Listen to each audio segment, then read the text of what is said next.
what's up? Hey, how's it going, my fellow YouTubians? So, yeah, we're doing the David Fincher thing, I think, and, hang on. Oops. Okay. Yeah, this is probably a good time to be talking about this guy because he's got this new movie out, you know, The Social Network, which like everybody's like really excited about and stuff. Like best picture, stuff like that, and that's really cool. I like that. So what are we talking about today though? We're talking about The Game, right? No, it has Michael Douglas in it. He's in Wall Street, and Sean Penn's in it, and he was Harvey Milk, and Deborah Kara Unger is in it, and she was in Crash, but not the one that won Best Picture a couple years ago. The Crash that she was in was the freaky one, the one with all the people who get turned down by car accidents and stuff. It's messed up. Probably number 5 or 4 on my list of most messed up movies or whatever. That's another thread. So, what happens here? Oh, hang on a second. So there's this thing, Michael Douglas, well, this movie is like super confusing, you know, I mean, at least it was for a little bit. It's like he signs up for this thing and they tell him that it's a game, but then he finds out it's not a game, but as it turns out it is. Oh, then it isn't a game, then it is a game, something like that, man. I don't know what's going on there. You know, it's just a lot of really confusing stuff is happening. He thinks he's being extorted, but then it turns out he isn't, and what have you. I mean, I like the movie and everything, but, yeah, just like super implausible after a while. I mean, if you take it literally and everything, it's like, you know, one of those things where it's kind of hard to take literally. I don't know.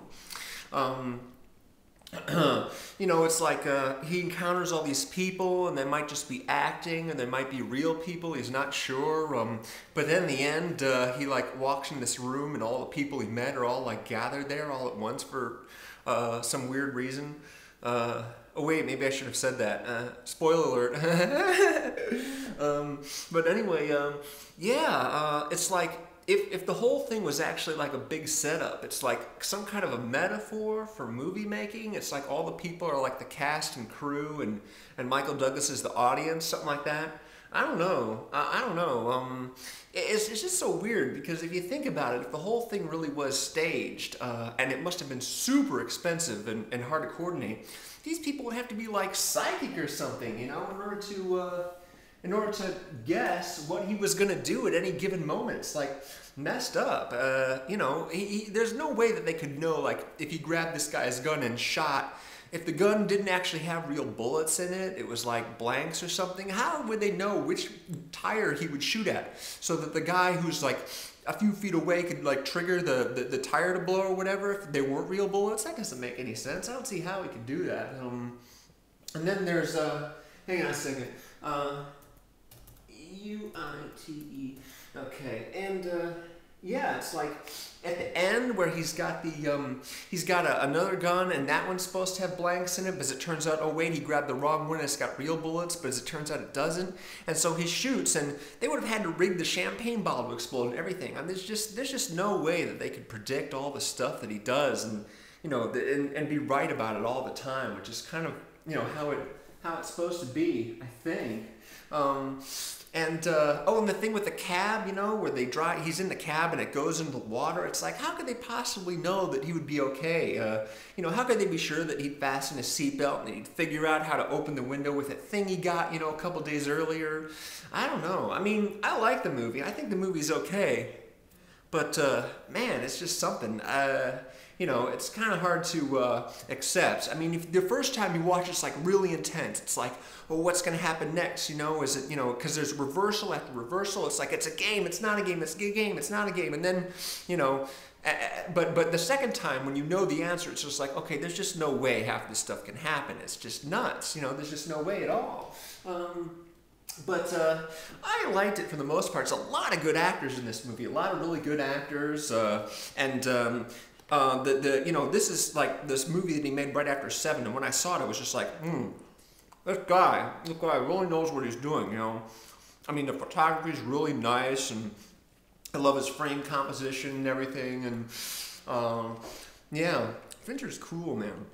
No, he's just a cool guy. Even the script isn't that good. He's still really good. But I gotta say, I find it kind of cool the way that when the secret is revealed, it turns out to be a good thing rather than a bad thing. That's kind of unusual. Usually, when there's a big secret, it turns out to be something really horrible. But in this case, it was actually a good thing. But the whole secret thing behind it, you know, it's like some kind of an intervention for the guy. He's like, Gordon Gekko needs his soul back, or he needs to like have his fighting spirit restored, or needs, you know, something to feel passionate about something. I tell you, one of my favorite scenes of the whole movie is the scene where he's talking with his ex-wife on the phone in the very beginning. And she's calling him because it's his birthday, but it's just like routine. And he's like obviously trying to get rid of her. And she's just like, why do I bother calling every year? And he's like, I don't know. That was good. I like that. That's like one of my favorite Michael Douglas movies, I think. That and Wall Street and War of the Roses. I mean, he's good in a lot of stuff, but I think he's well suited to that part. It was really cool. And oh, one part that I really like. I mean, I actually bought the DVD when it came out. It was one of the first DVDs I ever bought because the movie came out in '97 when DVDs started getting popular. And I bought it because they have both the widescreen version and the full-frame version. There's a whole bunch of technical reasons for that, which I'm not going to waste your time with. But every once in a while, I'll put in the movie and just watch like the first few minutes, which has all the home movie footage of his old birthday party when he was like in elementary school or something like that, and then there's this transition between him as a kid, and they jump right to when he's, you know, the present, when he's an adult, you know, like in 2001, that whole transition thing, a jump forward in time. It's good. I like it, and I find it kind of moving actually. You know, very, very, very unlikely that any of this stuff was actually possible to happen, but it still is good to watch. I enjoy it. So, I don't know, I have to say it's like, you know, less plausible than Panic Room, but I still like it more. That's weird. I don't know how to feel about it, but it's not too bad, you know. I mean, as far as suspense movies goes, it's got a couple unusual things going for it. Oh, and one other thing. The guy who's a salesman in the, I keep wanting to say Recall, because it's like Total Recall, but no, it's CRS. The sales guy who tells him what the thing is, Feingold. The actor playing him is James Reborn, and he plays like these really uptight, like characters who are always like these authority figures, are always trying to make trouble for the main character. And this one, he actually plays it a lot lighter. He gets to have a little fun.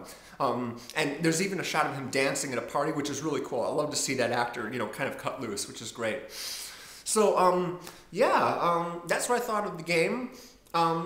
So you know, my partner in whatever here, you know, I always say partner in crime, I'm saying that all the time. But she's got a video up for the game as well, because she watched it too. So I got a link to her channel below, so you can check her out. Thanks a lot for watching, and we've got like 2 left. We're going to do The Social Network and Fight Club, of course, Fight Club. So, yeah, I guess we'll be seeing you soon with that. We'll see. Okay, take it easy.